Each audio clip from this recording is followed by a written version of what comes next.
முதல்ல வந்து நான் ஒன்று கிளியர் பண்ண சொல்கிறேன். ஒன்று மட்டும் கிளியர் பண்ணணும். நான் ரஜினிகாந்த் தமிழனா, அவர் தமிழரா அப்படிங்கிற கேள்வி வருது. எனக்கு இப்போ வந்து 67 வயசு ஆகுது. 23 ஆண்டு தான் நான் கர்நாடகத்தில் இருந்தேன். 44 ஆண்டுகள் தமிழ்நாட்டில்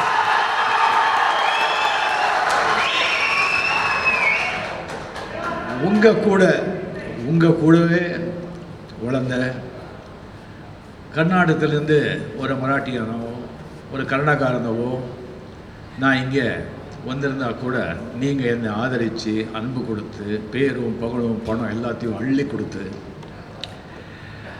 என்னை வந்து நீங்கள் தான் தமிழனே ஆக்கிட்டீங்க. ஸோ நான் பச்சை தமிழன். எங்கள் மூதையாக எங்கள் அப்பா எல்லாம் வந்து நாச்சிக்குப்பம் கிருஷ்ணகிரியில் பிறந்தது ஆல்ரெடி சொல்லியிருக்காங்க. நீங்கள் வந்து என்னை வந்து எங்கேயாவது போ, இங்கேருந்து வெளியே போ அப்படின்னு சொன்னால் தூக்கி போட்டால் நான் இமயமலையில் போய் தான் விடுவேன், தவிர வேறு எந்த மாநிலத்தில் போய் விட மாட்டேன்.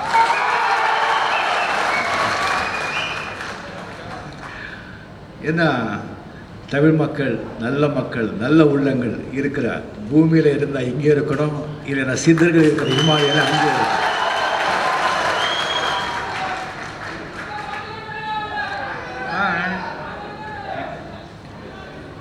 வந்து ஏன் நான் வந்து உங்களால்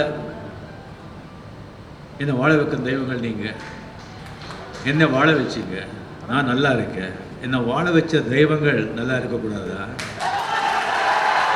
என்ன மாதிரி அவங்களும் நல்லா இருக்கக்கூடாதா? அப்படி நினைக்கிறதுல என்ன தப்பு இருக்குன்னு சொல்லி எனக்கு தெரியல. சரி, அதுக்கு வந்து நீ என்ன, மற்றவங்க இருக்காங்க, நீ என்ன கரெக்ட் பண்ணுறது அப்படின்னு சொன்னால் எஸ் இருக்காங்க. அருமை தளபதி மு.க. ஸ்டாலின் அவர்களுடைய நெருங்கிய நண்பர், நல்ல திறமையான நிர்வாகி. சார் அடிக்கடி சொல்லுவார், அவருக்கு மட்டும் ஃப்ரீ ஹேண்டு கொடுத்தா ரொம்ப நல்லா செயல்படுவார், ஃப்ரீ ஹேண்ட் கொடுக்க மாட்டார் அப்படின்னு. அன்புமணி ராமதாஸ் நல்லா படித்தவர், நல்ல விஷயம் தெரிஞ்சவர், மாடர்னாக திங்க் பண்ண வேண்டியவர், உலகமெல்லாம் சுற்றி இருக்கிறவங்க, நல்ல கருத்துக்கள் நல்ல பிளான்ஸ் எல்லாம் வச்சுருக்காங்க. திருமாவளவன் ஒரு தலித்துக்கு நல்ல ஆதரவாக நல்ல குரல் கொடுத்து உழைச்சிட்ருக்காங்க. சீமான் போராளி, அவருடைய சில கருத்துக்களை கேட்டு எல்லாம் பிரமிச்சு போயிருக்கேன். அந்த மாதிரி இருக்காங்க தேசிய கட்சிகள் எல்லாம் இருக்காங்க. பட் சிஸ்டம் கெட்டு போயிருக்க,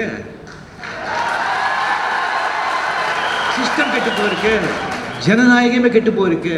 அரசியல் பற்றி, ஜனநாயக பற்றி மக்களின் மன ஓட்டமே சேஞ்ச் ஆகிருக்கு. ஸோ சிஸ்டமை சேஞ்ச் பண்ணணும். ஜனங்களுடைய மன ரீதியை வச்சு சிந்தனை ஓட்டத்தை சேஞ்ச் பண்ணணும், ஒரு மாற்றத்தை உண்டாக்கணும். அப்போதான் நாடு உருப்படும். அது எல்லாரும் சேர்ந்து பண்ண வேண்டியது. இதில் ஏதாவது தப்பு இருந்தால் எனக்கு இன்னொன்று, இந்த வலைதளங்கள் எல்லாம் நீங்கள் பேசுகிறாங்க பண்ணுறாங்க, அது தயவு செஞ்சு என் ரசிகர்கள் யாருமே அது வந்து நீங்கள் அஃபெக்ட் ஆக வேண்டாம். ஏன்னா எதிர்ப்பு இருந்தால் தான் நம்ம வளர முடியும். ஒரு செடி வளர்க்கணும்னு சொன்னால் முதல்ல குழி தோண்டுறோம். குழி தோண்டி உரம் மண் கலந்துட்டு விதையை அதில் போட்டு குழியில் போட்டு மண்ணை போட்டு மூடிவிடுறோம். மூடிவிட்டு விட மாட்டோம், நல்லா அழுத்தி அமுக்குறோம். ஏன்னா அது வளரணுங்கிறதுக்காக. ஸோ எங்கள் அவதூறுகள், திட்டுகள், நிந்தனைகள் இதெல்லாம் வந்துட்டு உரம் மாதிரி, மண் மாதிரி அது வந்து நிறைய போடதான் அந்த செடியை எல்லாம் இன்னும் வெளியே வரும், நல்லா வெளியே வரும். அவங்க நமக்கு ஹெல்ப் பண்ணிட்டு இருக்காங்கன்னு தான் அவங்களுக்கு தெரிய மாட்டேங்குது சில பேர். ஒரு வாட்டி புத்தர் வந்துட்டு அப்படியே ஒரு பயணம் போயிட்டு இருந்தாங்க அவங்க சிஷ்யங்களோட. அப்போ வந்து ஒரு 7-8 பேர் வந்து வழிமறுத்து கண்ணா பின்னா திட்டுறாரு. அப்படி திட்டுறாரு. புத்தர் வந்து சைலண்ட்டாக நிற்கிறாரு, ஒன்றும் பேச சிரிச்சுட்டே இருக்காரு. அவங்க சீடுக பேசக்கூடாது, ஏன்னா குருவேஷமாக இருக்காரு. அவங்க திட்டு கொட்டிட்டு போன பிறகு அவங்க கேட்டாங்க, என்ன குரு அவ்வளோ திட்டுறாங்களே, நீங்கள் சைலண்ட்டாக ஒன்றுமே பேசாமல் இருக்கீங்களே அப்படின்னு சொல்லும்போது அவங்க திட்டிட்டு கொட்டிட்டு போயிட்டாங்க. அதை நான் எடுத்துக்கலையே, அதான் அவங்களே கொண்டு போயிட்டாங்க. ஸோ வந்து பழைய காலத்தில் வந்து எப்படின்னா ராஜாக்கள்கிட்ட வந்துட்டு சைன்ய பலம் படைபலம் இருக்கும், லட்சக்கணக்கில் இருக்காது. அவங்க ஒரு 10,000 5,000 எவ்வளோ மெயின்டைன் பண்ண முடியுமோ அவ்வளோதான் இருக்கும். ஆனால் போர்னு வரும்போது எல்லா ஆண் மக்களும் சேர்ந்து வந்து போரிடுவாங்க. அது வரைக்கும் அந்த ஆண் மக்கள் எல்லாமே பிரஜைகள் எல்லாமே அவங்கவுங்க வேலையை அவங்கவுங்க கடமையை அவங்க செஞ்சுட்டே இருப்பாங்க. அப்போ எல்லாம் உழைச்சி திசை பண்ணுறதுனால உடம்பு எல்லாம் அப்படி இருக்கும். வீர விளையாட்டுகளை வச்சதே வந்து அவங்களையும் வீரர்கள் யோதர்களை ஆக்கிறதுக்கு தான்.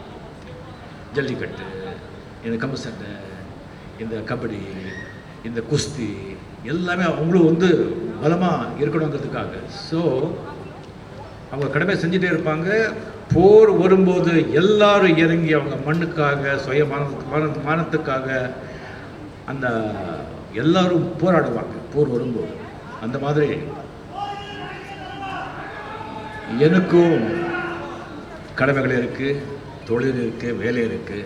உங்களுக்கும் கடமைகள் இருக்குது, தொழில் இருக்குது, வேலை இருக்குது. உங்கள் ஊருக்கு போங்க, உங்கள் கடமைகளை செய்யுங்க, உங்கள் தொழில் நீங்கள் பார்த்துக்கங்க.